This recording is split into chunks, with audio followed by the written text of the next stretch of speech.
Life is quite boring for other people. But kung yun ang binigay sa'yo ng Panginoon, okay lang. Basta I have peace of mind, and I have friends whom I can call. I have peace of mind, and I have what I need in life. Tama na yun. I don't need so much in life. Hindi na. I've been around. And sabing, been there, done that. Yeah.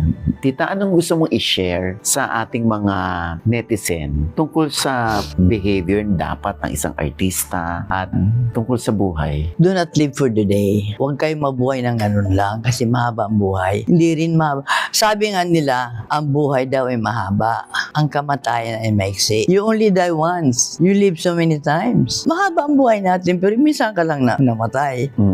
Kaya mali daw yung you only live once eh. You live many times. You only die once. Diba? Okay. Second is, makisama ka sa lahat na tao. Pakisamahan mo. Pakita mo ang kabutihan mo dahil wala nang dadaig sa kindness in life. Be grateful for those who have helped you in life. Kasi the mother of all virtues is gratitude.